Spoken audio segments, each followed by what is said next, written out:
সরকারের বিরুদ্ধে আন্দোলন করুন সেরা রক্তদান সেরা হন দাবি আদায় নয় প্রয়োজনে আর রক্ত দিয়ে চট্টগ্রাম কক্সবাজার মহাসড়ক চালান উন্নতি করি। কক্সবাজার চট্টগ্রাম মহাসড়ক যেভাবে গাড়ির ভিড় চাপ যে প্রতিনিয়ত প্রাণহানি হওয়ার অ্যাক্সিডেন্ট অরিয়ন্ত আছেই, সাথে সাথে মানুষের যানজটের কারণে প্রতিনিয়ত শ্রমঘণ্টা কর্মঘণ্টা নষ্ট হন। চট্টগ্রাম কক্সবাজার মহাসড়ক কিংবা মৃত্যুপুরিত পরিণতই যে ঈদের যে মানুষ আনন্দ যে নিরানন্দ পরিণতই যে গত 3 দিনে বা 16তে 20 জন মানুষের মৃত্যুহীন হনবা মারা যায়।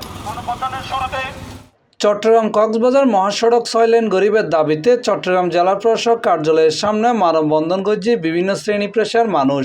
এপ্রিলের 6 তারিখ রোববার সকালে এই কর্মসূচি পালন করে তারা। দ্রুত সময়ের মধ্যে অস্থায়ী ব্যবহারে কিছু বাকজিন সমস্যা আছে, বাকজিন যেন সমাধান করা হয় এবং অস্থায়ীভাবে 6 লেনে উন্নীত করা হয়, 4 লেনে 6 লেনে উন্নীত করা হবে চট্টগ্রাম কক্সবাজার মহাসড়ক।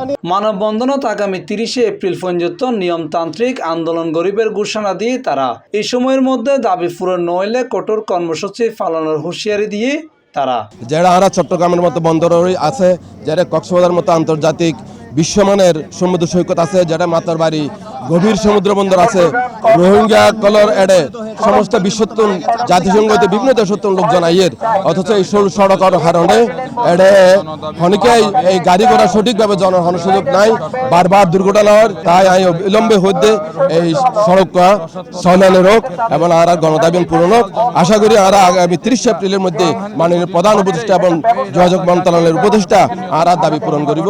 অনতি বিলম্বে চট্টগ্রাম কক্সবাজার মহাসড়ক 6 লেন উন্নতি করা হোক, নইলে আর আজ এত কর্মসূচি ঘোষণা করি এপ্রিলের মধ্যে যদি আমরা দৃশ্যমান হন সরকারের পক্ষ যদি হন বাস্তবায়ন নহি তাহলে আমরা দুর্বল আন্দোলন করে দিলাম। আর নসাই আর হন মায়ের বোখালি হোক, আর হন নসাই মৃত্যুর মিছিল।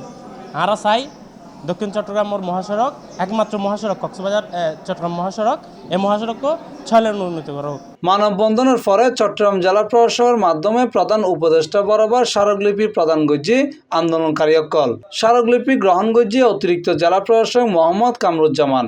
এই সময় তিনি হয় নিশ্চয়ই সরকার এই জনদাবির প্রেক্ষিতে একটা এখানে দ্রুততম সময়ের মধ্যে নিশ্চয়ই সরকারের এখানে একটা ভূমিকা থাকবে বলে আমরা বিশ্বাস করি এবং আমরা এই স্মারকলিপিটি সরকারের দৃষ্টি আকর্ষণ করব এবং আজকের মধ্যে আমরা এটা পাঠিয়ে দিব। কী করলে পরে আপনার এখানে সড়ক দুর্ঘটনা রোধ করা যায় এবং মানুষের জানমালের নিরাপত্তা নিশ্চিত করা যায় সে ব্যাপারে জেলা প্রশাসন সংশ্লিষ্ট সকলকে নিয়ে কার্যকর ভূমিকা রাখবে। প্রত্যেকটা প্রাণী কিন্তু গুরুত্বপূর্ণ, একটা পরিবার একজন মানুষ একটা পরিবারের জন্য শেষ আশ্রয়স্থল।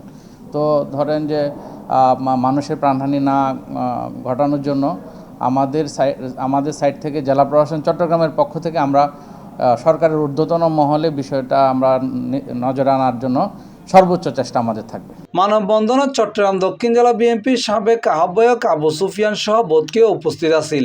উত্তরবঙ্গ বিভিন্ন দেশের বিভিন্ন জায়গা যেটা সারাদিনে 10-100 গাড়ি না চলে বিশাল বিশাল 4 লেন 6 লেন 8 লেনের রোড করে রেখে, কিন্তু এইভাবে প্রয়োজনীয় রোড এবার প্রতি বিভিন্ন ষোলবাচনা আমরা অতীত দেখি। আর আশা করি 5 তারিখের 5ই আগস্টের যে বৈষম্যবিরোধী আন্দোলনের পরে স্বৈরাচারের পতনের পরে জনগণের কাঙ্ক্ষিত যে সরকার, এই সরকার অবশ্যই জনগণের যে দাবি, এই দাবির সাথে একাত্মতা ঘোষণা করি অতি সম্ভব অতি সত্তর এবার 6 লেন উন্নীত করিবলৈ পদক্ষেপ লব আর আশা করি। আজি 2025 সালত আয়েরও আর দেহির দিকে কক্সবাজার চট্টগ্রাম রাস্তা আর কান সড়ক ইবা গ্রামর হন গলিত পারা ছোট রাস্তা এর চেয়ে দুঃখজনক ঘটনা আর ঘটিন না পারে। তো অর্থনৈতিকভাবে এবং গুরুত্বপূর্ণ টুরিস্ট স্পট হিসাবে এই রাস্তাও 4 লেন 6 লেনে উন্নীতকরণ বহুত আগর দরকার আছে।